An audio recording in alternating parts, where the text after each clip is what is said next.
Start होते ही हम देखते हैं गौर को, जो कि इस टाइम एक सुनसान डेजर्ट यानी कि रेगिस्तान में होता है, जहाँ उसके साथ उसकी बेटी भी होती है। खाने पीने के लिए उनके पास कुछ भी नहीं था। यहाँ पर गौर अपने गॉड की वर्शिप करता है और उनसे प्रे करता है कि हम काफी ज्यादा मुसीबत में हैं, इसीलिए प्लीज हमारी जान बचाइए, हमारी मदद कीजिए। लेकिन इतनी दुआओं के बावजूद भी कुछ नहीं होता, यानी कि कोई भी उसकी मदद नहीं करता और ना ही उनका सहारा बनता है। इसके बाद आहिस्ता आहिस्ता करके टाइम गुजरता है, जहाँ गौर की बेटी की हालत इतनी खराब हो जाती है कि वो अपने फादर के हाथों में ही दम तोड़ देती है। अब गौर अपनी बेटी को खोने की वजह से काफी दुखी हो जाता है। फिर वो उसी रेगिस्तान में अपनी बेटी की कब्र बनाता है और खुद वो आगे बढ़ जाता है। तभी उसे दूर एक जगह एक जंगल दिखाई देता है। अब इस वीरान रेगिस्तान में इस जंगल को देखकर गौर ये सोचता है कि शायद गॉड ने मेरी सुन ली, इसीलिए वो सीधा उठकर जाता है उसी जंगल में, जहाँ पर उसे बहुत सारा पानी मिलता है। यहाँ आकर पहले तो वो बहुत सारा पानी पीता है, लेकिन फिर जब वो उस पानी से बाहर निकलता है तो उसे अपने सामने बहुत सारे फ्रूट्स दिखाई देते हैं। तब वो जल्दी से उन फलों की तरफ बढ़ता है और उन्हें खाने लगता है। लेकिन तभी यहाँ पर बैठा हुआ सन गॉड गौर से कहता है, ए अजीब इंसान, तो मेरे फल क्यों खा रहा है? तभी ये सुनकर गौर सन गॉड से कहता है कि आपसे मैंने प्रे की थी, आप तो मेरे बुलाने पर ही यहाँ पर आए हो ना, और आपने ही तो मेरी जान बचाई है। तभी ये सुनकर सन गॉड उसको बताता है कि मैं यहाँ पर तुम्हें बचाने के लिए नहीं आया, बल्कि मैं तो यहाँ पर आया हूँ सेलिब्रेशन करने। असल में मैंने यहाँ पर एक सॉर्ड को ढूंढा है जिसका नाम है नेक्रो सॉर्ड, और वो सॉर्ड सबसे फाइट करने के लिए और सबको खत्म करने के लिए है, और उसकी खुशी मनाने के लिए ही मैं यहाँ पर आया। अब खुशियों का नाम सुनकर गौर एकदम से सीरियस हो जाता है, क्योंकि उसकी जिंदगी से सारी खुशियाँ जो जा चुकी थी। उसके पास एक बेटी ही थी जिसे वो गॉड से प्रे करके बचाना चाहता था, लेकिन अब तो उसकी बेटी भी उसके पास नहीं है, वो मर चुकी है। यहाँ पर गौर रापू से कहता है कि आपसे प्रे करने वाले, आपकी वर्शिप करने वाले तो खत्म हो चुके हैं और अब मैं ही बस एक आखिरी बचा। तब यहाँ पर रापू गौर से कहता है कि गॉड्स को खुश करने में हमेशा सेक्रीफाइसेस लगते हैं, और अगर तुम्हारी बेटी मर भी गई है तो इसमें कौन सी बड़ी बात, तुम यही समझो कि उसका सेक्रीफाइस मेरे पास आ गया। और अब ये बात सुनकर तो गौर को बहुत गुस्सा आने लगता है, और यहीं पर वो सॉर्ड यानी कि नेग्रो सॉर्ड एक ऐसी तलवार थी जिसे के गॉड्स को खत्म करने के लिए बनाया गया था, वो चुपके से बड़े आराम से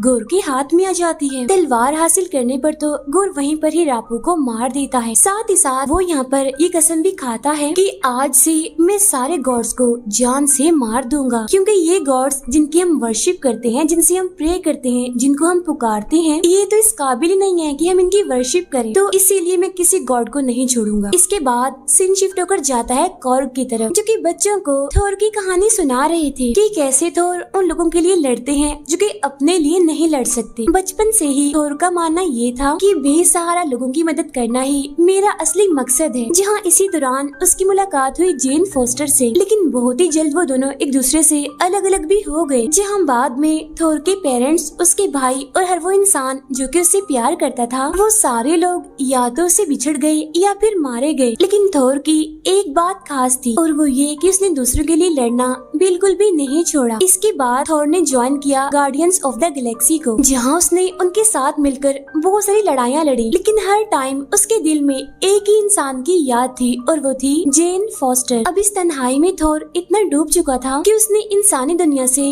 खुद को दूर कर लिया, जहाँ बाद में उसने अकेले रहकर ही जिंदगी गुजारना शुरू कर दी। लेकिन जब भी कोई उसे ये कहकर पुकारता कि थोर लड़ाई को तुम्हारे बगैर जीता नहीं जा सकता, तब ये सुनते ही फौरन से उसके अंदर का वॉरियर जाग जाया करता था। इसके बाद हम देखते हैं कि यहाँ पर पीटर क्विल यानी कि स्टार लॉर्ड पहुँच चुका है। यहाँ आकर वो थोर से कहता है कि थोर एक और जंग है जिसको हम तुम्हारे बगैर नहीं जीत सकते। यहाँ पर थोर अपने स्टॉर्म ब्रेकर को जमीन से उखाड़कर हैरी पॉटर की झाड़ू बनाकर उस पर बैठकर वहाँ से उड़ जाता है, जहाँ से वो सीधा पहुँचता है वॉर में, जहाँ पर गार्डियंस ऑफ द गैलेक्सी की बाकी फोर्स अपने दुश्मनों से लड़ रही होती है। तभी यहाँ का राजा यानी कि यकार थोर के पास आता है और उसे कहता है कि हम लोगों पर इन रॉबर्स ने यानी कि लुटेरों ने हमला कर दिया है, और थोर सिर्फ एक तुम ही हो जो कि हमें इन लुटेरों से बचा सकते हो। हमारी जिंदगी एकदम बिल्कुल सही चल रही, लेकिन फिर किसी ने आकर हमारे गॉड को मार दिया। जहाँ उसके बाद ये लुटेरे यहाँ पर आ गए और हमें लूटने लगे। इन्होंने हमारे मंदिर पर भी कब्जा कर लिया है। तब यहाँ पर थोर उनसे वादा करता है और उनसे कहता है कि मैं ये मंदिर तुम्हें दिलवा कर ही रहूंगा। इसके बाद थोर उठाता है अपने स्टॉर्म ब्रेकर को, जहाँ वो उसके साथ अपने पावर्स को कनेक्ट करता है, जहाँ वो बन जाता है माइटी थोर। यहाँ पर थोर एक एक करके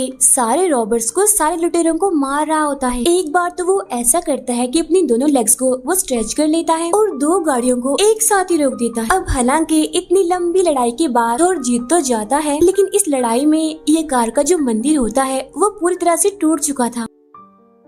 इसके बाद सीन शिफ्ट होकर जाता है फीमेल माइटी थॉर पर, यानी कि जेन फॉस्टर पर, जो कि इस कहानी की फीमेल मेन कैरेक्टर भी है। लेकिन यहाँ पर उसे 4th स्टेज कैंसर भी होता है। यहीं पर डार्सी भी बैठी होती है, जो कि जेन से पूछती है कि वो कैसा है जिसे तुम प्यार करती थी। लेकिन जेन उसकी बातों को इग्नोर करती है और उस पर ज्यादा ध्यान नहीं देती, क्योंकि इस टाइम जेन और थॉर का रिलेशनशिप नहीं था। और इन 8 सालों में जेन एक प्रोफेसर बन चुकी थी, जहाँ वो साइंस की बड़ी बड़ी थ्योरीज देती थी और लेक्चर भी दिया करती थी। इसी दौरान एक दिन उसका ध्यान जाता है वाइकिंग्स की एक किताब पर, जिसके अंदर थोर के हथियार यानी कि म्योनिर के बारे में लिखा हुआ था। साथ ही साथ इसमें शामिल थी स्ट्रेंथ और गुड हेल्थ। फिर यहाँ पर हम वेलगेरी को भी देख पाते हैं, जो कि इंसानों के साथ अपने बसाए हुए न्यू एसगार्ड में रह रही थी। साथ ही साथ इंसानों के साथ उसका काफी अच्छा ताल्लुक भी बन चुका था और आए दिन इन्हें फंडिंग भी मिला करती थी। अब यहाँ न्यू एसगार्ड में थॉर, ओडिन और लोकी का एक शो चल रहा होता है, जहाँ पर ये लोग अपनी अपनी परफॉर्मेंस दे रहे थे। यहीं पर कांच की बाउल में थोर का वो पुराना हथियार यानी कि म्योनिर भी पड़ा हुआ था, लेकिन टूटा हुआ, यानी कि उसके टूटे हुए टुकड़े वहाँ पर पड़े हुए। लेकिन जैसे जेन वहाँ पर आती है वो सारे टुकड़े हिलने लगते हैं। ऐसा लग रहा था कि जैसे उनमें जान आ गई हो। उधर ये कार थोर को 2 बकरे गिफ्ट देता है, क्योंकि थोर ने उनकी जान बचाई थी, तो बदले में कुछ तो देना बनता ही था। इसके बाद ये सारे अपनी शिप में आ जाते हैं। लेकिन पीटर जब अपने एडवांस कम्युनिकेशन को चेक करता है तो उन्हें पता चलता है कि बहुत सारी कंट्रीज को मदद की जरूरत है और हर कोई उन्हें यही मैसेज कर रहा है कि हमें मदद की जरूरत है। साथ ही साथ वो ये भी कह रहे थे कि हमारे गॉड्स को मार दिया गया है। तभी इस बीच थोर की नजर सिफ पर पड़ती है, जो कि असल में थोर की बेस्ट फ्रेंड थी। अब ये देखकर थोर अपने बाकी साथियों से कहता है कि हमें सिफ और उसकी कंट्री के लोगों को बचाना होगा। तब ये सुनकर पीटर क्विल थोर से कहता है कि और भी तो लोग हैं, और भी तो कंट्रीज हैं जिन्हें हमारी मदद की जरूरत है, तो क्यों ना हम अलग अलग जाकर उनकी मदद करें। तब उसकी बात सुनकर थोर मान जाता है। इसके बाद थोर स्टॉर्म ब्रेकर और अपने बेस्ट फ्रेंड कॉर्ग को लेकर सीधा पहुंचता है सिफ के पास, जहां पहुंचकर वो देखते हैं कि फेलिकेरियन के गॉड फेलिका को किसी ने मार दिया है। यहाँ पर थोर को सिफ भी मिल जाती है, अपनी हालत में एक जगह पर पड़ी हुई थी और उसका एक हाथ कटा होता है। यहाँ पर सिफ थोर को बताती है कि जिसने हमारा ये हाल किया, जिसने हमें मारा, उसका अगला टारगेट न्यू एसगार्ड है और वो हमारा दुश्मन अब वहीं पर ही जा रहा है। जहाँ इसकी फौरन बाद एंट्री होती है इस मूवी के विलन की, यानी कि गौर की, जो कि पहुंच चुका होता है न्यू एसगार्ड में। अब यहाँ पर गौर के पास जो नेक्रोसॉर्ड होती है वो उसकी मदद से काले साई से अलग अलग मॉन्स्टर्स बना देता है, जहाँ ये सारे मॉन्स्टर्स पूरे शहर को तबाह करने लगते हैं। लेकिन तभी यहाँ पर आ जाती है वेलकेरी, जो कि उड़ते हुए घोड़े पर आती है और उन सभी मॉन्स्टर्स को मारने लगती है। लेकिन इसी बीच एंट्री होती है थॉर की और वो भी यहाँ पर आकर उन सभी को रोकने लगता है। अब इन सारे मॉन्स्टर्स की तादाद एक एक करके बढ़ती ही जा रही थी। लेकिन तभी यहाँ पर थोर की नजर अपने पुराने हथियार यानी कि म्योनिर पर पड़ती है। साथ ही साथ उसे यहाँ पर ये फील होने लगता है कि यहाँ पर उसके अलावा एक और बहादुर वॉरियर है, जो कि बिल्कुल इसी की तरह स्ट्रॉन्ग है, पावरफुल है। तब यहाँ पर वेलकेरी थोर से कहती है कि मुझे यकीन है कि वो बहादुर वॉरियर तुम्हें पसंद जरूर आएगा। और तब यहाँ पर शानदार एंट्री होती है फीमेल माइटी थोर की, यानी कि जेन फॉस्टर की, जो कि अपने फुल माइटी थोर वाले लुक में आई होती है। यहाँ पर तब उसे इम्प्रेस करने के लिए थोर भी अपना माइटी थोर वाला लुक लेकर आता है। यहाँ ये दोनों ही आपस में एक दूसरे को देखकर काफी खुश थे। लेकिन यहाँ पर सबसे पहले जो इनका काम था वो था दुश्मनों को हराना, इसीलिए वो दुश्मनों से लड़ने लगते हैं। इसी लड़ाई के दौरान हम थोर के एक फ्लैशबैक को भी देखते हैं, जहाँ ये दोनों यानी कि थोर और जेन एक दूसरे के साथ काफी हंसी खुशी रहती थी। लेकिन जब एवेंजर्स की तरफ से निक फ्यूरी की कॉल आई थोर को ले जाने के लिए और साइंस की तरफ से कॉल आई जेन को ले जाने के लिए, तो तभी इन दोनों ने आपस में एक दूसरे के रिश्ते को खत्म कर दिया। इनकी बिजी रूटीन ने इन्हें एक दूसरे से काफी दूर कर दिया। और फिर एक टाइम ऐसा आया जहाँ पर इनका रिलेशनशिप भी खत्म हो गया। प्रेजेंट टाइम में गौर अपने काले साई की मदद से न्यू एसगार्ड के बच्चों को अपने साथ ले जाता है। अब इससे पहले कि थोर उसका सामना करता, गौर पहले ही वहाँ से जा चुका था। फिर अगले दिन वो सारे पेरेंट्स जिनके बच्चे गायब थे, वो सारे पेरेंट्स अपने अपने बच्चों की मिसिंग रिपोर्ट्स लिखवाने लगते हैं। बच्चों के ना होने की वजह से सारे लोग ही काफी परेशान थे। लेकिन तभी यहाँ पर थोर आकर उन सबसे कहता है कि मैं आपसे वादा करता हूँ कि मैं आप सभी के बच्चों को वापस जरूर लेकर आऊंगा। फिर थोर अपनी टीम से गौर यानी कि गॉड बुचर के बारे में बात करने लगता है, जहाँ पर वेलकरी उसे बताती है कि गौर के पास नेक्रोसॉर्ड है और नेक्रोसॉर्ड एक ऐसी तलवार है जो कि सारे गॉड्स को बड़ी आसानी से ही मार सकती है। और तो और उस तलवार में इतनी ताकत है कि वो काले साये से बहुत सारे मॉन्स्टर्स बना सकती है। तब यहाँ पर जेन उनसे पूछती है कि आखिर ये नेक्रोसॉर्ड क्या है। तब यहाँ पर थोर उसे एक्सप्लेन करता है और बताता है कि नेक्रोसॉर्ड एक ऐसी तलवार है जो कि टाइम के साथ साथ अपना ऑनर बदलती आई है, और ये तलवार जिसके हाथ में भी होती है ये पूरी तरह से उस इंसान को करप्ट बना देती है। इतनी ही देर में हेमडाल के बेटे यानी कि एस्ट्रेड की होलोग्राफिक इमेज यहाँ पर आती है, जो कि इनसे कहता है कि जिन बच्चों को गौर अपने साथ ले गया है मैं भी उन बच्चों में शामिल हूँ। तब यहाँ पर थोर एस्ट्रेड से पूछता है कि आखिर तुम सारे बच्चे इस टाइम कहाँ पर हो। तब ये सुनकर एस्ट्रेड बताता है कि मुझे अपनी पावर्स एक तरह से इस्तेमाल करनी नहीं आती। तब यहाँ पर थोर उससे आंखों की पावर्स पर फोकस करने के लिए कहता है। तब इसी पावर की मदद से थोर वहाँ पर पहुँच जाता है जहाँ पर बच्चे हैं। यहाँ पर बच्चे थोर को देखकर काफी खुश होते हैं और उससे कहते हैं कि प्लीज हमारी मदद करें, हमें यहाँ से बचा लें, हमें वापस अपने पेरेंट्स के पास जाना है। तब थोर उन सभी से कहता है मैं सचमुच में यहाँ पर आपके पास नहीं हूँ और मेरा तो सिर्फ माइंड ही यहाँ पर है और वो माइंड है अनकॉन्शियस माइंड। लेकिन हाँ फिक्र मत करो, मैं अपनी टीम के साथ आप सबको बचाने जरूर आऊंगा। फिर कॉन्शियस माइंड में वापस आने के बाद थोर अपने साथियों को बताता है कि गॉड ने उन सभी बच्चों को स्पेस के उस वाले हिस्से में रखा हुआ है जहाँ पर रोशनी का तो नामो निशान तक नहीं है, हर तरफ अंधेरा ही अंधेरा है। और अगर गौर जमीन पर आकर इतना पावरफुल था तो स्पेस के काले सायों में तो उसकी ताकत और बढ़ जाए। तो इसी वजह से गौर को हराने के लिए हमें एक टीम चाहिए जो कि काफी पावरफुल, काफी स्ट्रॉन्ग हो। और अब ये लोग अपनी टीम को बढ़ाने के लिए गॉड्स के महल में जा पहुँचते हैं। और ये महल जमीन पर नहीं होता बल्कि होता है दूर ऊपर आसमान में। यहाँ पर हम बहुत सारे गॉड्स को देखते हैं, जैसे कि पत्थर के गॉड, मोम के गॉड, यहाँ तक कि फीलिंग्स के गॉड भी। और अब इन्हीं में एक और गॉड शामिल हो चुका था और वो था तूफानों का गॉड। और वो गॉड कोई और नहीं बल्कि थॉर था, यानी कि द गॉड ऑफ थंडर। अब ये लोग किसी तरह अपना भेस बदल कर अंदर पहुँच जाते हैं। तब यहाँ पर एंट्री होती है गॉड्स के गॉड की, यानी कि ज़्यूस की, जो कि असल में होते हैं बिजली के गॉड। असल में आज इन सब की एक मीटिंग बिठाई गई थी जहाँ पर इन्होंने कुछ अहम पॉइंट्स पर डिस्कस करना था। लेकिन वो जो पॉइंट्स थे, वो जो इश्यूज थे वो थोड़े फनी थे, जैसे कि नेक्स्ट फेयरवेल हम कहाँ पर रखेंगे, वहाँ पर कौन सी लड़कियाँ आएंगी और खाने पीने में क्या होगा। अब इन सारी बातों से थोर को गुस्सा आने लगता है, इसीलिए वो खुद बीच में आ जाता है असली बात करने के लिए, जहाँ वो ज़्यूस से कहता है कि ज़्यूस बिजली के गॉड, मैं असल में यहाँ पर आया हूँ आपसे मदद मांगने के लिए, क्योंकि यूनिवर्स के सारे गॉड्स को मारा जा रहा है एक एक करके और उसके पीछे हाथ है बुचर गॉड यानी कि गौर का। और वो ऐसा इसीलिए कर पा रहा है क्योंकि उसके हाथ में है नेक्रोसॉर्ड और वो जमीन के न्यूएस्ट गार्ड से बहुत सारे बच्चों को अपने साथ ले गया है स्पेस के अंधेरों में, जहाँ पर उसने उन बच्चों को प्रिजनर बनाकर रखा हुआ है। तो मैं उन बच्चों को बचाना चाहता हूँ, तो इसीलिए मुझे आपकी मदद चाहिए। तो यहाँ पर हमने करना ये है कि जितने भी यहाँ पर गॉड्स हैं हमने उन सबकी एक टीम बनानी है, जहाँ बाद में हमने गॉड से लड़ना है और गॉड बुचर यानी कि गौर को मार देना है। तब थोर की ये बात ज़्यूस को बिल्कुल भी पसंद नहीं आती और उसे गुस्सा आ जाता है। तब खुद को दिखाने के लिए थोर यहाँ पर अपने कपड़े उतार देता है। तब ये देखकर ज़्यूस को यहाँ पर ये पता चल जाता है कि ये तो थोर है जो कि आया है असल में एसगार्ड से। यहाँ ज़्यूस थोर से कहता है कि एसगार्ड की प्रॉब्लम्स एसगार्ड वाले ही जाने, तो इसीलिए इस सारे सिलसिले में मैं तुम्हारी कोई भी मदद नहीं कर सकता थोर। तभी दूर बैठी वेलकैरी और जेन फॉस्टर ये सोचने लगती हैं कि ज़्यूस के हाथ में जो थंडर बोल्ट है अगर हमें वो मिल जाए तो हम बड़ी बहादुरी से गौर का सामना कर सकते हैं। तो इसी वजह से थंडर बोल्ट को हासिल करने के लिए इन सभी की फाइट यहाँ पर गॉड से हो जाती है। और यकीन मानिए ये फाइट इतनी कमाल की है कि मजा आ जाए, क्योंकि थॉर और उसकी टीम मिलकर सारे गॉड से लड़ रहे होते हैं। लेकिन तभी यहाँ पर ज़्यूस अपने थंडर बोल्ट से थॉर पर हमला करता है। लेकिन थॉर भी तो किसी से कम नहीं, आखिर वो भी तो गॉड ऑफ थंडर है, इसीलिए वो उस थंडर बोल्ट को पकड़ता है और उल्टा ही हमला ज़्यूस पर कर देता है, जिसकी वजह से ज़्यूस यहीं पर ही जख्मी हो जाता है। लेकिन इस फाइट में गॉर्ग की पूरी बॉडी भी डिस्ट्रॉय हो चुकी थी।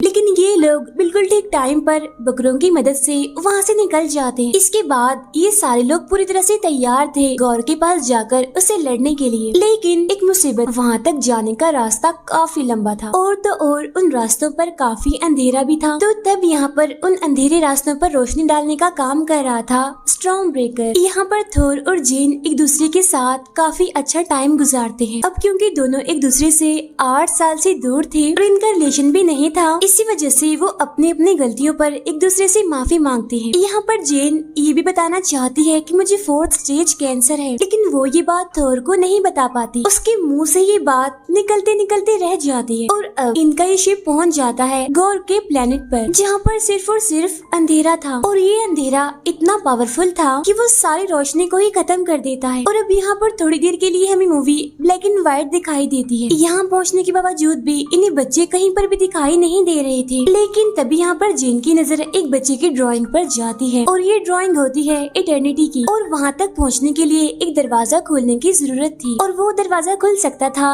सिर्फ और सिर्फ स्टॉर्म ब्रेकर से ही। और तब यहाँ पर जाकर जेन की बात समझ पाती है कि असल में ये सारी की सारी गौर की प्लानिंग थी ताकि थोर यहाँ पर आ सके और उसके साथ उसका स्टॉर्म ब्रेकर भी यहाँ पर लाजमी आए, ताकि वो स्टॉर्म ब्रेकर की मदद से इटर्निटी के दरवाजे को खोल दे। तब ये जाने के बाद जेन स्टॉर्म ब्रेकर को काफी दूर फेंक देती है और तब यहाँ पर एंट्री होती है मूवी के विलन की, यानी कि गौर की, दी गॉड बुचर की, जो कि अपने काले सायों की मदद से इन तीनों को ही प्रिजनर बना लेता है। जहाँ बाद में वो थोर के पास आकर उससे पूछता है कि जल्दी बताओ तुम्हारा स्टॉर्म ब्रेकर कहाँ पर है, मुझे वो चाहिए, मुझे उसकी जरूरत है। यहाँ पर गौर अपनी पावर्स की मदद से थोर का हाथ खोलने की काफी कोशिश करता है, लेकिन थोर भी अपनी पूरी पावर लगाकर अपनी मुट्ठी को बंद ही रखता है। अब यहाँ पर गौर ये बात जानता था कि थोर अपने लिए नहीं हमेशा ही दूसरों के लिए लड़ता है, इसीलिए अब वो अपना शिकार बनाता है जेन को और वेलकेरी को। वो उन दोनों को जान से मारने की कोशिश करता है, जिसकी वजह से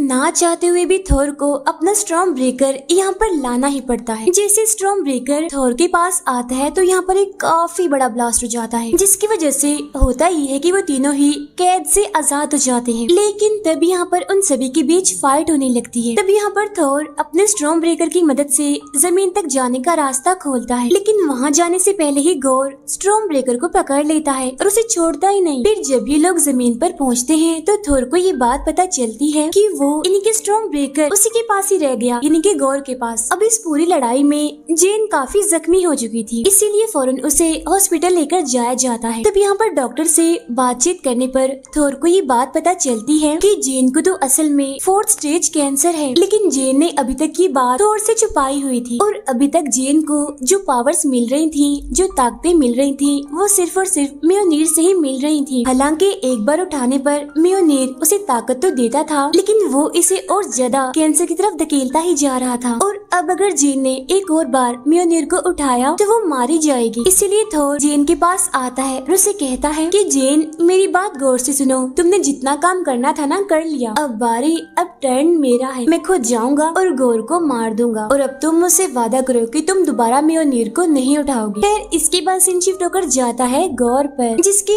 एक हाथ में तो होती है नेक्रोसॉर्ड और उसके दूसरे हाथ में होता है थोर का स्टॉर्म ब्रेकर, जिसकी मदद से वो इटर्निटी के महल के पास पहुंच जाता है। फिर स्टॉर्म ब्रेकर की मदद से उसका दरवाजा खोलने की कोशिश करता है, लेकिन इतने में यहाँ पर पहुंच जाता है थोर, जिसके पास अब ज़्यूस का थंडरबोल्ट था। और अब यहाँ पर हम इन दोनों के बीच एक शानदार फाइट को देख पाते और ये फाइट सच में काबिले तारीफ है, क्योंकि दोनों ग्रेट वॉरियर्स के पास ग्रेट वेपन्स थे। लेकिन यहाँ पर गौर नेक्रोसॉर्ड का यूज करके काले साए बना देता है। बाद में इन काले सायों से बने मॉन्स्टर्स, जो कि तादाद में काफी ज्यादा थे।